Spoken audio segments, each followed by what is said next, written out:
It's time, boys! Suit up! Get in the pod, because we're dropping down to New Mombasa. Oh, God, it feels so good to finally see everything just come to a head with the entire idiotic, moronic, and stupid console war that we have all been having to deal with for multiple years. And the funniest part about all of this is that PlayStation fanboys are literally going out sad. I'm like sad, bro. I have never seen anything like this in my entire life. Just literally watching all these dudes who dedicated their entire life and just entire online identity based around a brand is the dumbest thing possible. What am I talking about? Well, it turns out that yesterday, Helldivers 2 put out a brand new trailer for its release on the good old Xbox on August 26th. And it looks like what they're going to be doing is finally having the content that everybody has truly been begging for and wishing for. A Halo ODST crossover event. Yes! God, look, if I get to be Nathan Fillion one more time, that's all I want from my life. I mean, just a little piece of Alex lore for you. Every time I make a character, whether it's in a Fallout game or any other game where you are in a post-apocalyptic sci-fi setting, I basically model it after Malcolm Reynolds from Firefly. So, hey, gunslinging, tutor-rootin', charm 100%, my boy. Look, it's, oh God, it's so good. I'm super excited about this. I played Helldivers 2 for a little bit. It didn't really catch my eye, but the fact that they're bringing back ODST is exactly what this kind of thing needs. These crossover events, the ability to create this kinds of content is exactly what gamers actually want. People don't want a console war. People want to play video games and get excited about new kinds of content for their game.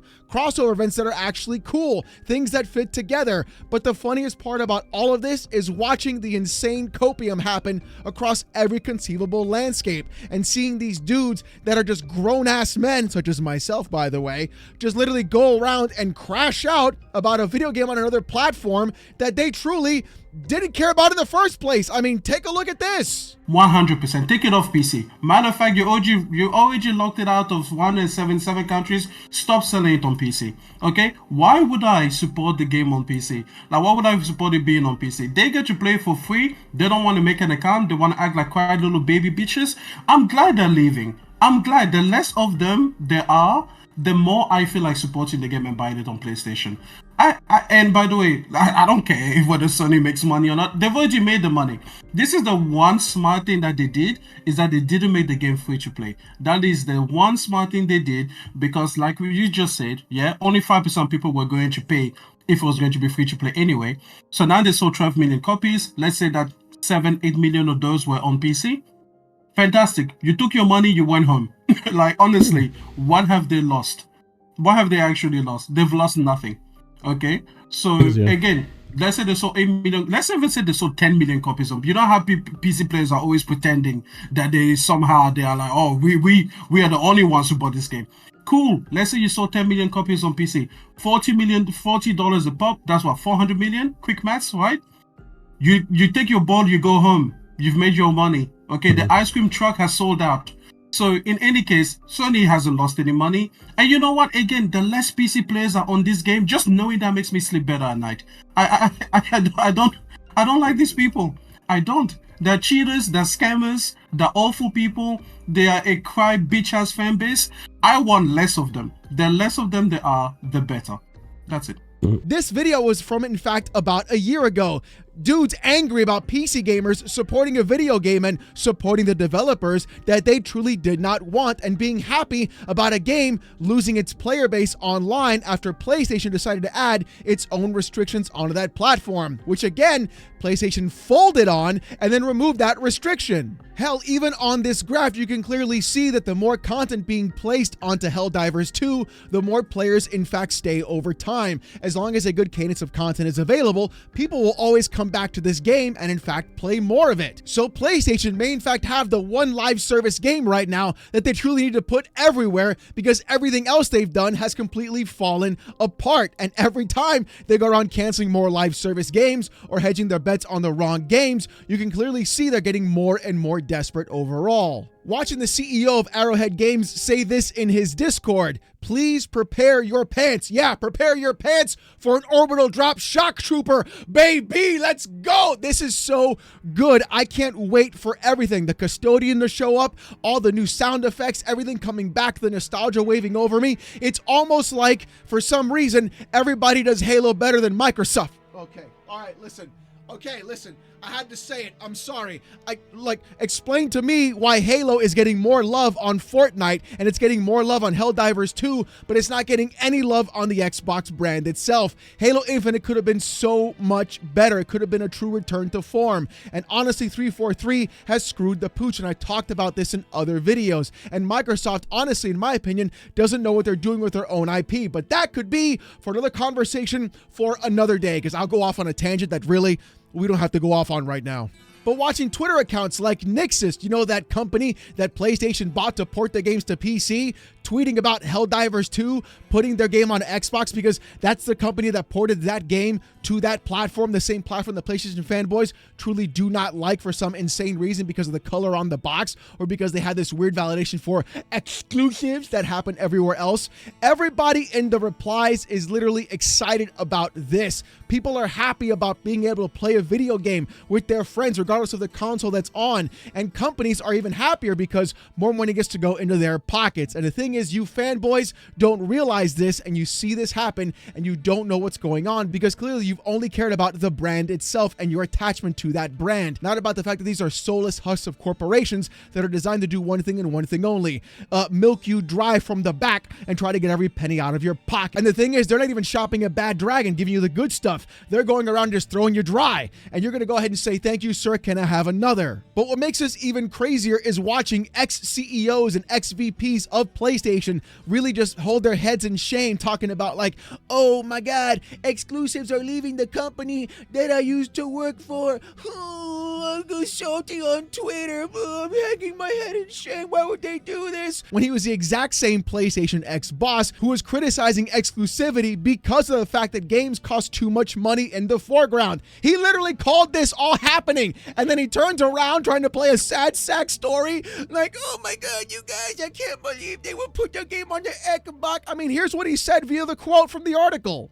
In an interview with VentureBeat, Sean Layden, the ex-chief at Sony Interactive Entertainment Worldwide Studios, suggested exclusivity is more of a problem than a perk. He said, quote, when your costs of a game exceed $200 million, exclusivity is your Achilles heel. Layden highlighted how exclusivity works against free-to-play and live service games by limiting the audience, which limits the revenue. Further, he underlined the success of PlayStation's newest live service game, Helldivers 2, which came out on PS5 and PC simultaneously. Oh, it's kind of crazy how all of a sudden putting a game on the PC is perfectly fine when you know it's live service, but then when you put the game on the good old Xbox, that's a problem. Oh, that's what we got to deal with right now. Oh, you guys, oh no, it's not the fact that he also works for Tencent now too. Let's not forget that one happening around the corner. Look, all these dudes, all these corpos are all charlatans, and the fact that anybody's trying to believe what anything they say is really the funniest thing of all of this. Here's PorterRock77 posting a picture of Hiroki Totoki saying this: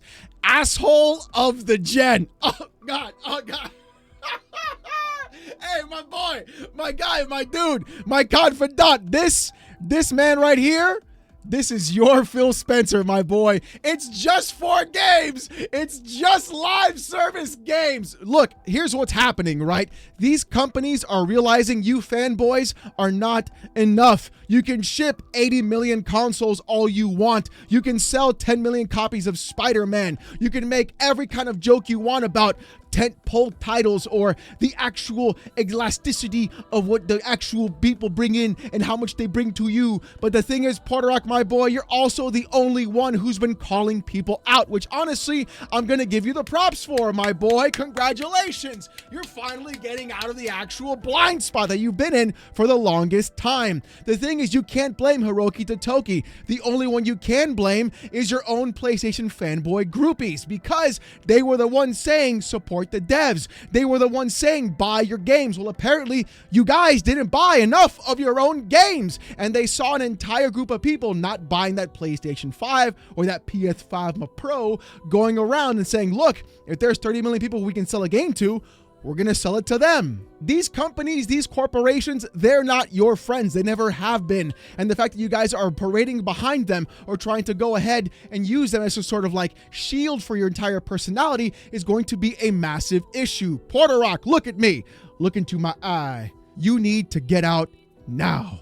You need to do what you got to do now. Go to the pinned comment down below in the comment section and get yourself a Starforge PC, my boy. That'll be the best thing you've honestly ever done, because that Lappy Tappy ain't doing nothing for you, my boy. I mean, look at this kind of insane response from so many other fanboys going after Portorock directly. Here's Liquid Snake 2 saying this: welcome to Console War 2025. We don't give a single fuck if every single Sony game goes to Nintendo Switch 2 or delayed to PC. The only thing that matters is single-player games of any size going to the dead platform. Oh, wait a minute. Hold on. Now Xbox is the dead platform? 30 million units is a dead platform? This is something I love to see like all the time. This kind of like weird sort of like tumble around themselves trying to go through. Well, you guys, look, as long as it's not like the single-player games going to a dead platform. Since when is Xbox a dead platform, my boy? Do you not know what's happening right now? Everything is an Xbox. Everything is on there. Their entire platform is literally everything. So there's nothing dead about it. In fact, your PlayStation now that you guys have paraded around for so long talking about, this is an Xbox too. Guess what? Yes, that's part of their platform. So literally, you going around and saying something so ridiculous truly goes to show you have nothing of substance in your own head. And with the rumors going around of Steam as a storefront being available on the next generation Xbox hardware, it doesn't matter if the games are ported onto Xbox on their own, or even, shall I say, directly. That's two. It's going to be available on that console or PC, shall we say, through Steam itself. So literally, everything we're talking about is literally happening because PlayStation said, well, what's the difference? They're going to get the game through Steam. Might as well just put it on there right there and get the 70% from them. Who gives a shit, right? But you know what? Portorock caught that tweet too. Let's see what he had to say. Portorock said, see, this is the fanboyism to the extreme. Every game can go to any platform, PC, Nintendo, and whatever else is out there, just as long as single-player games don't go to Xbox. That's the new definition of exclusive and not being third-party. Laughing, crying emoji times 2. Ladies and gentlemen, he's breaking the conditioning. He's getting free. He's going to get out of the Matrix. My boy, please take the red pill. You know you want to. Go right ahead. Free yourself from this chain you've attached yourself onto. Become part of it. You know you need to, my boy. Look, it's just the funniest thing watching these dudes who paraded Portorock around for so many months and years talking about he's the guy, he's the GOAT, he's true why PlayStation is so great, and you guys are turning around and literally eating your own. Going out sad, bro. Going out sad watching PlayStation fanboys act this way about literally a game that they didn't even support as good as PC gamers did. Go onto a separate platform really is the funniest part about all of this. Literally watching the Helldivers 2 main account tweet this out, talking about, hey, our game's coming out to Xbox Series X and S with almost 1 million views at the time of this recording and 15,000 likes, people excited about playing the video game, an entire group of people that never got to play the game for the last year in the first place. And you clowns still want to talk about my exclusives, my single player tentpole titles. You guys are literally brainwashed. You clowns go on Twitter, you harass journalists, you harass YouTubers, you go after people that don't have the same opinions that you do, and then you call them liars, shills, grifters, frauds for calling you out. Yet here we are watching your entire online persona and world crumble in front of you because PlayStation said, hey, there's money to be made on Xbox, and Xbox said, hey, there's money to be made on PlayStation, and the entire thing is just crumbling all around. It's so great watching every other person be excited about playing video games for once and not have to worry about console fanboys in their 30s and 40s trying to fight over a plastic box, and watching it dissolve in front of you guys and watching you crash out has been the funniest thing of all. You guys are literally just eating each other alive in all of this, and it's so wild to see. Hell, at the same time, it turns out that yesterday as well, Hellblade: Senua's Saga 2 was also released onto PlayStation, and the Xbox version got the update for 60 FPS. This is a good thing. More people get to play the video game. How is this bad? The game was already on PC, so it's already a multi-plat. It was already on Xbox Series X and S. There's no reason why it shouldn't have been on the PlayStation Store in the first place, or even that console. All that does is restrict the sales of the actual product, and people don't want to leave their digital libraries to go ahead and buy another console to play one or two video games. This is what you clowns do not understand anymore. It's not the 90s where you had physical discs and cartridges, where there was no internet connectivity, where there was nothing to be connected to, and you had no other way of playing video games besides that one optional way, usually because, and for me it was at least, I was too poor to own anything else. So when I was lucky enough for my dad to buy a family computer for the house, and we were like, oh wait, there's NES emulators, there's all kinds of stuff on here, there's all kinds of PC games. My old man's bringing me all these games from his job that people are burning for him on other CDs just to go ahead and play free games all the time. Oh, wait, hold on, Steam is available now too? You can just see the fact that it didn't really matter what platform you were on. You got to play from every single game, regardless of what kind of plastic box you were using. And that's when gaming is at its best, when more people can play more video games. Hell, the fact that Xbox themselves even tweeted out the same video. And the crazier part is, you see the Xbox logo and the PlayStation logo right behind it in that trailer. Hey, look, it can't get any sweeter, you guys. It's over. Pack it up. You guys are done. You could talk about my PS5 sales. You could talk about my Pro. You could talk about my SSD. But that shit is literally nothing when it comes to video games, because you clowns, again, have to realize that you are not enough. As Sean Layden even said himself, exclusivity after a certain price point of game cost, and it balloons too far, is actually an Achilles heel and a detriment to the actual company and even consumer. It doesn't matter how much you think that quality is affected when a game becomes multi-platform, or how development is impacted by all of these other things and the quality of the game is always negatively impacted, because you guys will move that quality bar wherever you guys want and not have any actual idea of what quality means without defining it properly, because that gives you the out of whatever you want to do. And the funnier part is, these companies are in fact like best friends. These guys have dinner together. If you don't believe me, Xbox tweeted about Helldivers 2. PlayStation the exact same day tweeted about Hellblade 2. Wait a minute. Hell and Hell. 2 and 2. It's like they almost coordinated the entire thing together. Oh no! Now, this little experiment proves one thing and one thing only. These gaming companies saw the top of the mountain in the early 2020s when everybody was locked inside and the only thing they had to do was play video games. So they spent an exorbitant amount of money to entertain themselves. And because of that, the line has to always go up. And when I say the line going up, it doesn't mean just in terms of revenue and profit. It also means in terms of cost of game development. And the more companies realize, hey, we're restricting who we're selling our games to, the bean counters are going to say, sell it to everybody then instead. That's going to fix the problem right there. And it doesn't matter how many podcasts you go on, how many places you talk about, how mad you get, how many times you tweet a Hiroki Totoki or call him an asshole or talk about like the integrity of your tentpole franchises and titles or the prestige about them.